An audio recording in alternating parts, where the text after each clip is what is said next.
Hello everyone, I welcome you all to iExamBee। आज के इस वीडियो में हम लोग वीकली करंट अफेयर्स के फोर्थ पार्ट को देखेंगे, जहां पे हम लोग जुलाई 2023 के फोर्थ वीक के करंट अफेयर्स को पढ़ेंगे।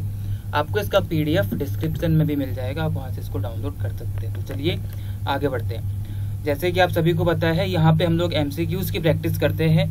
तो अगर आपको ये न्यूज़ पढ़नी है, करंट अफेयर्स पढ़ने हैं कि कब कौन सी चीज़ न्यूज़ में रही थी पूरे वीक में या डेली, तो आप लोग हमारी वेबसाइट पर जाने के बाद iExamBee का बीपीडिया वहाँ पे पढ़ सकते हैं, जिसका कवर पेज कुछ आपको इस तरीके से दिखेगा और यहाँ पे ये इंडेक्स है, जो सारी की सारी चीज़ें यहाँ पे कवर की जाती है। आप इसको किसी भी फॉर्मेट, डेली, वीकली, मंथली के साथ किसी भी भाषा, हिंदी या इंग्लिश में पढ़ सकते हो, जो आपको दोनों भाषाओं में अवेलेबल फ्री ऑफ कॉस्ट हो जाता है। फिलहाल हम लोग MCQs की प्रैक्टिस करेंगे, पूरे वीक में जो न्यूज़ इंपॉर्टेंट रही उनसे रिलेटेड MCQs। ओके, सबसे पहला जो क्वेश्चन आपके सामने है, that is in which sport did Brian Tabir represent Australia. अभी हाल ही में ब्रायन ताबिर की मृत्यु हो गई, ये अपनी ओबिचुअरी की वजह से चर्चाओं में आ गए। आप सभी को बताना है कि ये कौन से खेल से संबंधित हैं। ठीक है, पहली बात तो ये ऑस्ट्रेलिया के हैं ऑब्वियसली, लेकिन कौन सा खेल ये खेलते थे, क्रिकेट, रग्बी, सॉकर या टेनिस। तो आप सभी को इसका आंसर पता रहेगा।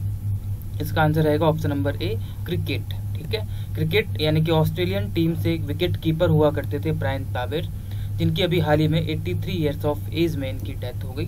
ठीक है, और ये ऑस्ट्रेलिया के हुआ करते थे। इन्होंने ऑस्ट्रेलिया को 16 टेस्ट मैचेस में रिप्रेजेंट किया था बिटवीन 1966 टू 1970। ठीक है, तो ये इनके बारे में आपको इतनी सी इन्फॉर्मेशन याद रखनी थी। ऑस्ट्रेलिया कहाँ पे दिखेगा आपको, जब आप इंडिया के ईस्ट में जाओगे, बेसिकली साउथ ईस्ट की तरफ बढ़ोगे, तो वहाँ पे आपको ओशिनिया महाद्वीप दिखेगा। उस ओशिनिया महाद्वीप में एक सबसे बड़ी कंट्री है, that is known as Australia. ठीक है, ऑस्ट्रेलिया के बगल में ही आपको क्या दिखेगा, यहाँ पे न्यूजीलैंड देखने के लिए मिलेगा।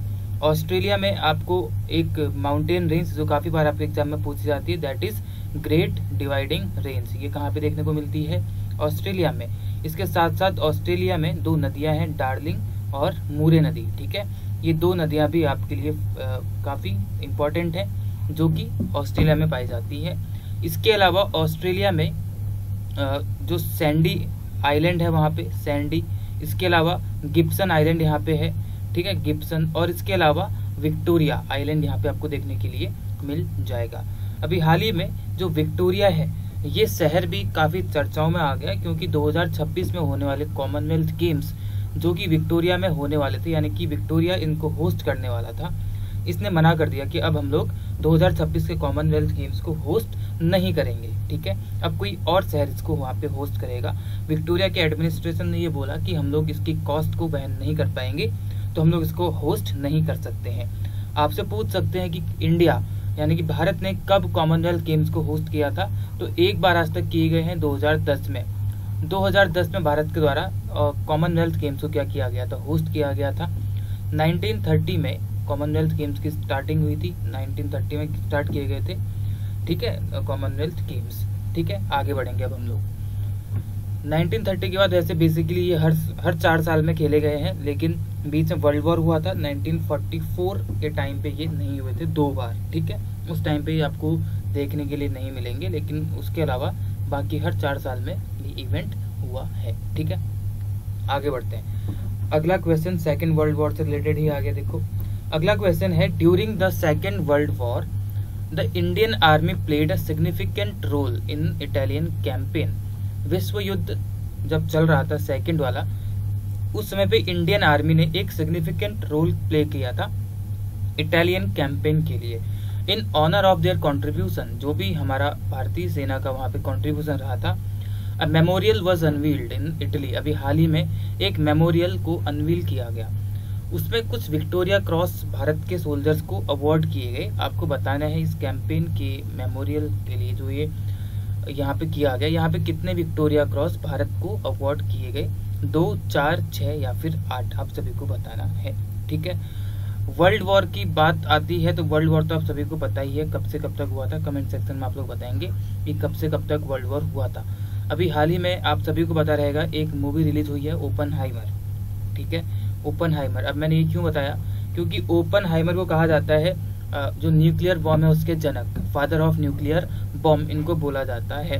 और वर्ल्ड वॉर 2 के टाइम पर ही इन्होंने क्या किया था, इस न्यूक्लियर बॉम्ब को इन्वेंट किया था या फिर बनाया था। और आपसे एग्जाम में क्वेश्चन बन सकता है इस बार की, ठीक है, तो आपको ध्यान में रखना। ओपनहाइमर को कहा जाता है, यूएसए के थे। अब जो ये बनाया था, इन्होंने कब बनाया था, जुलाई 1944 में इन्होंने इसको बना दिया था, ठीक है, 1944 के टाइम पे इसको बनाया था। और उसके 1 महीने बाद इन्होंने हिरोशिमा और नागासाकी, जो कि आपके कहाँ पे देखने को मिलेंगे, जापान में, वहाँ पे इन्होंने इसको फोड़ दिया 1945 में बेसिकली, ठीक है। तो वहाँ पे इन्होंने 2 बम गिराए थे जिनका नाम था लिटिल बॉय और फैट मैन। लिटिल बॉय और फैट मैन ये 2 बम हुआ करते थे, जो कि ये गिराया गया था हिरोशिमा पे और फैट मैन गिराया गया था नागासाकी पे। 6 अगस्त को ये गिराया गया था हिरोशिमा पे और 9 अगस्त को गिराया गया था नागासाकी पे, ठीक है, अमेरिका के द्वारा, ठीक है। क्यों, इसके ठीक पहले जब ये बॉम्ब गिराया गया, उसके ठीक पहले जापान ने अमेरिका की पर्ल हार्बर पे अटैक भी किया था। उसके ही कॉन्सिक्वेंसेज इनको भुगतने पड़े थे और यहाँ पे न्यूक्लियर बॉम्ब गिरा दिया गया था। हालांकि किसी को नहीं पता था उसका अंजाम कितना खतरनाक होगा, लेकिन ये अंजाम बेहद खतरनाक इनके लिए रहा था, ठीक है।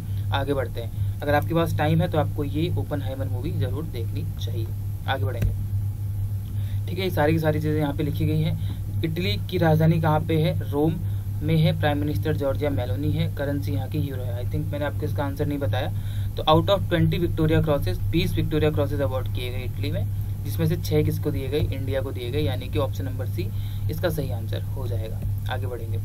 What is the primary objective of the WhatsApp से व्यापार programme launched by confederation of all India traders CAIT in partnership with Meta, parent company of WhatsApp. अभी हाल ही में CAIT यानी कि confederation of all India traders के द्वारा एक प्रोग्राम लॉन्च किया गया मेटा के साथ मिलकर। मेटा जो कि व्हाट्सएप की पेरेंट कंपनी है, और ये प्रोग्राम का नाम क्या है, व्हाट्सएप से व्यापार, ठीक है। तो व्हाट्सएप से व्यापार इस प्रोग्राम का मेन ऑब्जेक्टिव यानी कि प्राइमरी ऑब्जेक्टिव क्या है, 4 ऑप्शन आप सभी के सामने है। To provide free WhatsApp business to local traders, जितने भी लोकल ट्रेडर्स होते हैं उन सभी को फ्री व्हाट्सएप बिजनेस प्रोवाइड कराना, या फिर to train 1 crore local traders in use of WhatsApp business app. WhatsApp business app को किस तरीके से यूज करना है, 1 करोड़ से ज्यादा लोकल ट्रेडर्स को इस चीज के लिए ट्रेन करना। टू एक्सपेंड द व्हाट्सएप से व्यापार programme to 11 Indian languages, WhatsApp से व्यापार लैंग्वेजेस प्रोग्राम को 11 अलग अलग इंडियन लैंग्वेजेस में एक्सपेंड करना, या फिर to promote click to WhatsApp ads for Indian traders. हमें क्लिक टू व्हाट्सएप ऐड को इंडियन ट्रेडर्स के लिए प्रमोट करना है, क्या ये इसका उद्देश्य है, आप सभी को बताना है। आंसर मैं पहले आपको बता देता हूँ, इसका आंसर क्या रहेगा। जितने भी लोकल ट्रेडर्स हैं, मतलब 1 करोड़ लोकल ट्रेडर्स, उन सभी को ट्रेन करना है व्हाट्सएप बिजनेस ऐप को यूज करने के लिए। इससे रिलेटेड कुछ इन्फॉर्मेशन आपके सामने लिखी हुई है। CAIT ने अभी क्या किया, व्हाट्सएप से व्यापार प्रोग्राम को एक्सपेंड किया डिजिटली, किस चीज के लिए, to upskill 1 crore local traders on WhatsApp business app. WhatsApp business app पे 1 करोड़ से ज्यादा ट्रेडर्स को क्या करना है, ट्रेन करना है इस चीज के लिए, ठीक है। The training programme will now cover traders across all Indian states and is available in Indian languages. अब ये 11 अलग अलग भाषाओं में ये अवेलेबल है, और पूरे इंडिया में जितने लोकल ट्रेडर्स हैं उन सभी को यहाँ पे ट्रेन किया जाएगा, ऐसी बात की जा रही है, ठीक है। इसके अलावा traders will be taught to use features like catalogue, quick replies, मतलब कौन कौन से फीचर्स उनको यूज करने से सिखाया जाएगा बिजनेस ऐप पे, जैसे कैटलॉग हो गया, quick replies, click to WhatsApp ads, इन सभी को वहाँ पे उनको ट्रेन किया जाएगा इन चीज़ों के लिए। इसका जो प्राइमरी एम है that is to digitally upskill 1 crore local traders, ठीक है। इन सभी को डिजिटली यहाँ पे अपस्किल करना है, इसका प्राइमरी एम है। उसके जो आपको बाद में रिजल्ट्स देखने के लिए मिलेंगे दैट इज दिस, जो आपको सेकंड थर्ड पॉइंट्स में देखने के लिए मिल रहे हैं, ठीक है। The initiative aims to help traders build a comprehensive customer base, scale their business. वो इसीलिए ये सब कुछ करना चाहते हैं ताकि जो लोकल ट्रेडर्स हैं वो अपना एक कॉम्प्रिहेंसिव कस्टमर बेस बिल्ड कर सके, अपने बिजनेस को स्केल कर सके और डिजिटल इकोनॉमी को ग्रो कर सके अपने भारत में, उसमें कंट्रीब्यूशन अपना दे सकें इस चीज़ के लिए। मेटा के बारे में जान लेते हैं। मेटा जो कि व्हाट्सएप की एक पेरेंट कंपनी है, ऑब्वियसली फरवरी 2004 में इसकी फाउंडेशन रखी गई थी, और कैलिफोर्निया यूनाइटेड स्टेट्स में आपको इसके हेडक्वार्टर्स देखने के लिए मिल जाएंगे। आगे बढ़ते हैं। Who won the gold medal in the 200 metre individual medley at the 2023 world aquatics championship. World aquatics championship 2023 में 200 मीटर इंडिविजुअल मेडली में इनमें से किसको अभी हाल ही में स्वर्ण पदक यानी कि गोल्ड मेडल मिला है? Kate Douglass, Alex Walsh, Summer McIntosh या फिर जांग यूफे, इनमें से किसको दिया गया है? आप सभी को पता रहना चाहिए। 14 से 30 जुलाई 2023 तक वर्ल्ड एक्वेटिक्स चैंपियनशिप जापान के फुकुओका शहर में हेल्ड या फिर वहाँ पे कंडक्ट की गई, जो कि इस बार इसका 20th एडिशन था। आपसे पूछ सकते हैं कब से कब तक और कहाँ पे, तो जापान में 14 से 30 जुलाई 2023 तक। इसमें जो गोल्ड मेडल मिला वो अमेरिकन स्विमर है, 21 साल की, जिनका नाम है केट डॉगलस। इनको दिया गया 200 मीटर इंडिविजुअल मेडले के लिए गोल्ड मेडल। ठीक है। She overtook her University of Virginia teammate and defending world champion Alex Walsh, जो आपको सेकंड ऑप्शन में जो नाम दिखाई दिया एलेक्स वॉल्स, इनको हरा करके इन्होंने क्या जीता? यहाँ पे गोल्ड मेडल जीता था। ठीक है। ये सारी की सारी चीजें इसमें इतना ही आपके लिए इंपॉर्टेंट है। गोल्ड मेडल किसने जीता, कब से कब तक ये हुआ और कहाँ पे हुआ? जापान में हुआ, 14 से 30 जुलाई तक ये हुआ। आगे बढ़ेंगे। Which of the following statements is true regarding the National Geoscience Award 2022 conferred by President of India? अभी हाल ही में प्रेसिडेंट ऑफ इंडिया के द्वारा नेशनल जियो साइंस अवार्ड 2022 दिए गए, तो कौन सा स्टेटमेंट इन चारों में से सही है आपको बताना है। Doctor Om Narayan Bhargava received the young geo scientist award. क्या young geo scientist award Narayan Bhargava को दिया गया उनके सब कॉन्टिनेंटल लिथोस्फीयर मेंटल में उनके इम्पोर्टेंट कंट्रीब्यूशन के लिए, या ये फिर अवार्ड्स जो होते हैं 4 कैटेगरीज में दिए जाते हैं? Life time young geo scientist, natural disaster और सस्टेनेबल मिनरल डेवलपमेंट, या geo scientist and organisations are recognised for excellence in fields like space exploration.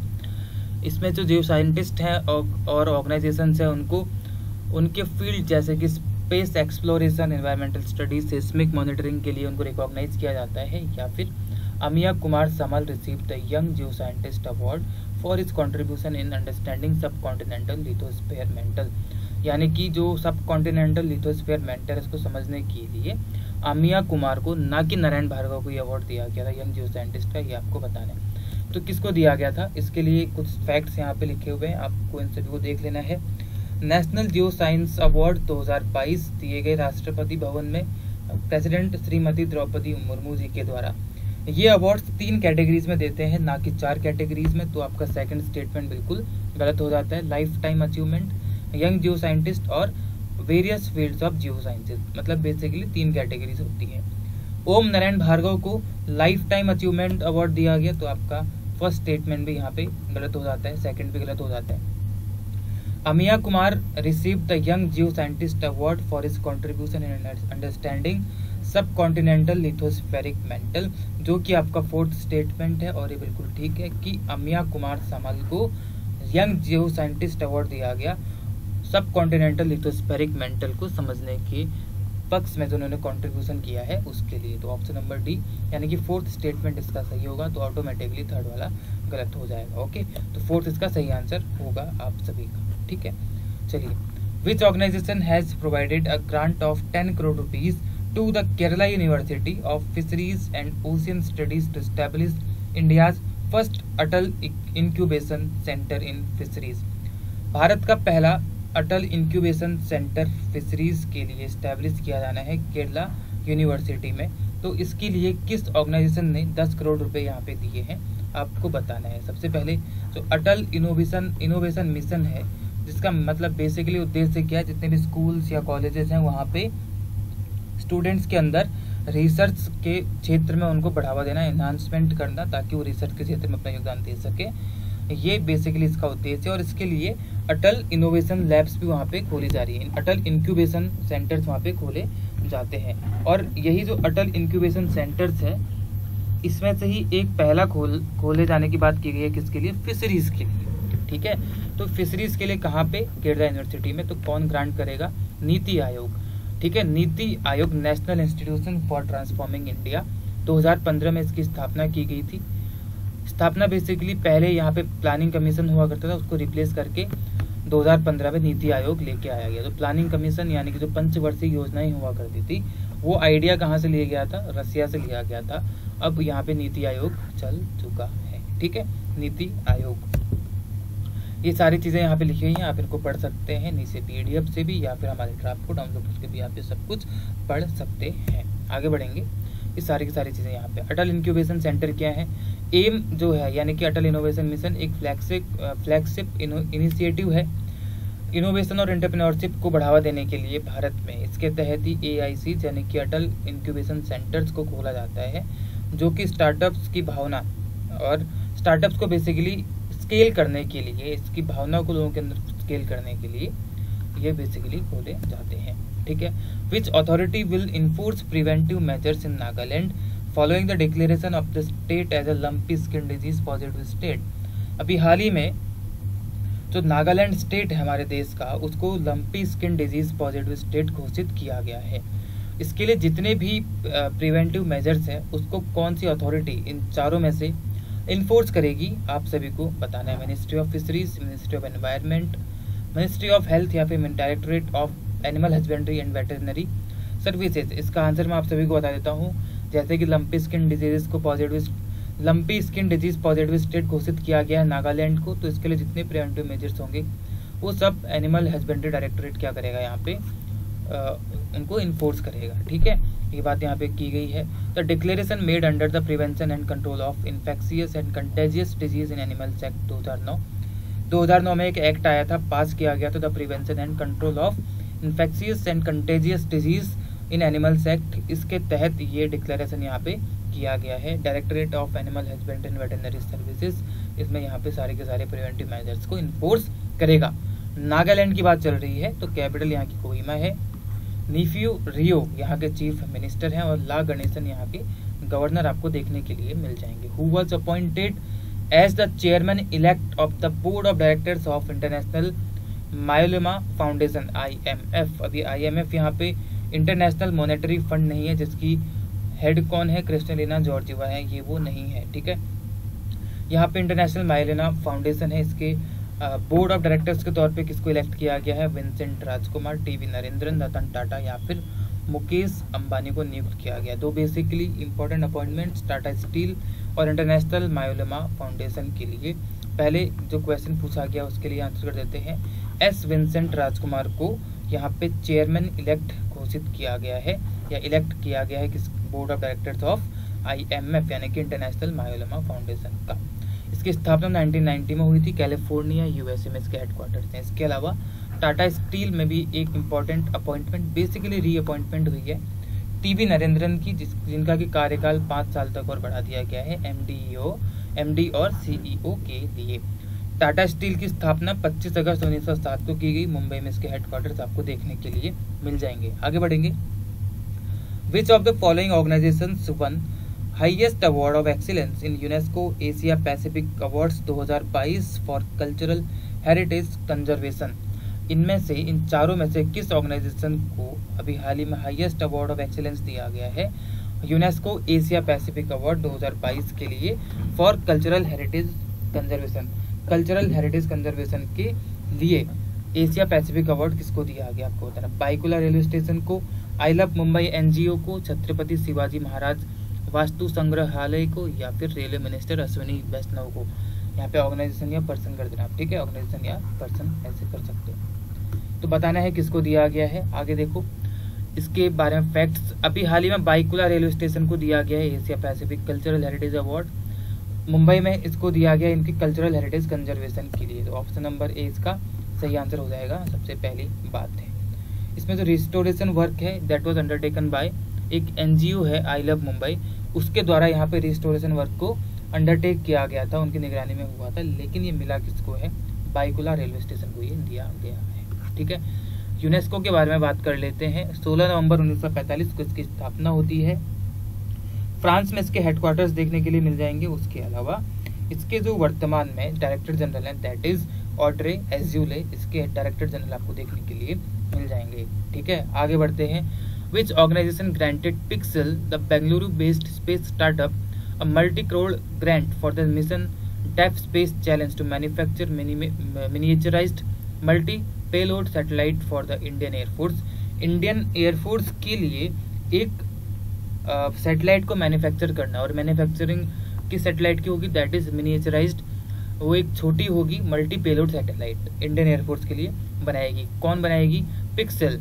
और ये पिक्सेल विच ऑर्गेनाइजेशन ग्रांटेड पिक्सेल, तो इस पिक्सेल को किस ऑर्गेनाइजेशन ने अभी हाल ही में ये ग्रांट किया है कि ये इंडियन एयरफोर्स के लिए इसको बनाएंगे। ठीक है, पिक्सेल क्या है? एक multi crore grant for the mission space deep space challenge. मतलब अभी एक मिशन डेप स्पेस चैलेंज चल रहा है, उसके लिए क्या किया गया? एक मल्टी करोड़ का, मतलब कई सारे करोड़ का ग्रांट अभी पिक्सेल को दिया गया है। किस ऑर्गेनाइजेशन ने दिया है आपको यही बताना है, इसरो, नासा, आईडेक्स या फिर DRDO। आंसर पहले मैं आपको बता देता हूँ, that is innovations for defence excellence ने अभी पिक्सेल को ग्रांट किया है मल्टी करोड़ रुपीज का एक grant for mission deep space challenge, जिसके तहत वो इंडियन एयरफोर्स के लिए मल्टी पेलोड सैटेलाइट जो कि मिनिएचराइज्ड होंगी, छोटी होंगी, उनको मैन्युफैक्चर करेगी। ठीक है, बात यहाँ पे इतनी सी ही है जो आपके लिए इंपॉर्टेंट है। एक लाइन जो मैंने आपको बताई, समझना आपको क्या है पिक्सेल के बारे में। 2019 में इसकी स्थापना की गई थी। अवीस अहमद और क्षितिज खंडेलवाल इसके फाउंडर्स हैं। हेडक्वार्टर इसके बेंगलुरु में आपको देखने के लिए मिल जाते हैं। ठीक है, चलिए आगे बढ़ेंगे हम लोग अब।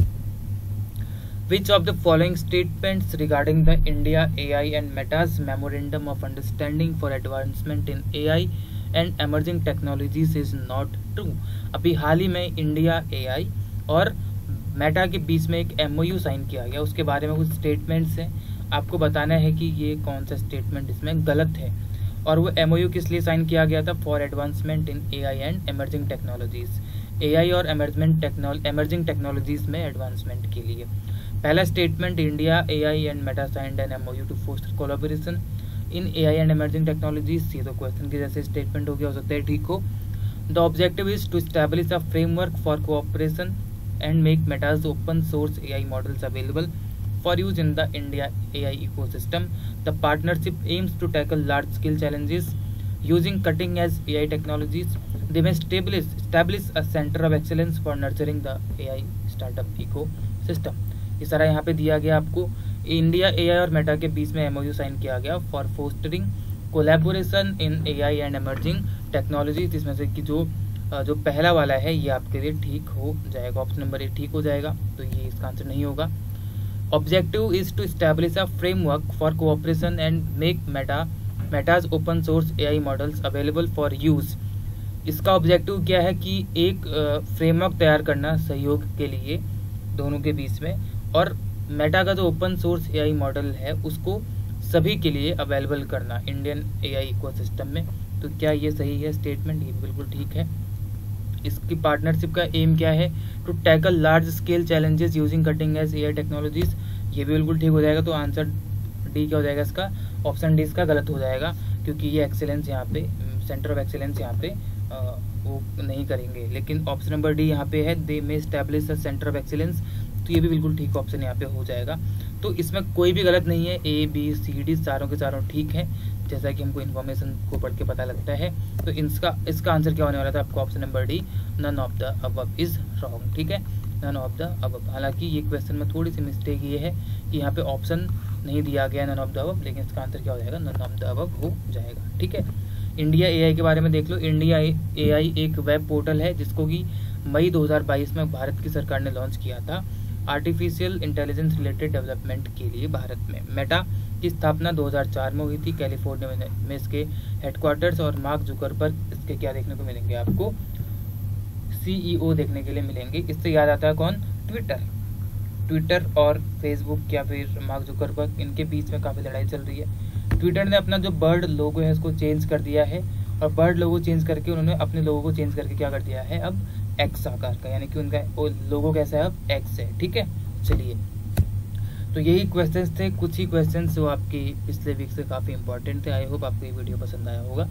इसके साथ साथ मैं आपको एक इम्पॉर्टेंट चीज़ बता देता हूँ, कल यानी कि 31 जुलाई से हम लोग SSCB पे यानी कि मंडे से एक दंगल सीरीज शुरू कर रहे हैं, जिसमें हम लोग बेसिकली जितने भी आपके SSC, डिफेंस, रेलवेज, IB जितने भी सेम लेवल के एग्जामिनेशन है, SSC, CGL, CHSL, डिफेंस का CDS, FCAT या फिर आप MTS बात कर लो, कोई भी जहाँ पे भी आपका लगभग सेम सब्जेक्ट्स का सेम सिलेबस आता है, उन सबको टारगेट करते हुए सीरीज चल रही है हमारी, जहाँ पे हम लोग डेली आपके लिए लाइव सेशंस लेंगे। कुछ उसमें से रिकॉर्डेड रहेंगे या प्रीमियर करेंगे, मैक्सिमम उसमें से क्या रहेंगे आपके लिए लाइव रहेंगे, जिसको आपको ज्वाइन करना है सुबह 11 बजे और शाम को 5 बजे। दिन में 2 सेशंस रहेंगे, 11 और 5 पे, ठीक है। आपको आकर के ज्वाइन करना है।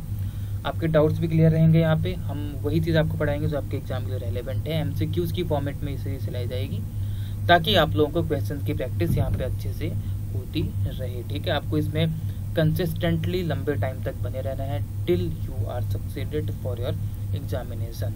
आई hope you like the video, और अगर आपको पसंद आया तो आप लोग हमें इस तरीके से सपोर्ट आगे भी कर सकते हैं। Now goodbye, take care and be 50% faster with iExamBee। Thank you all.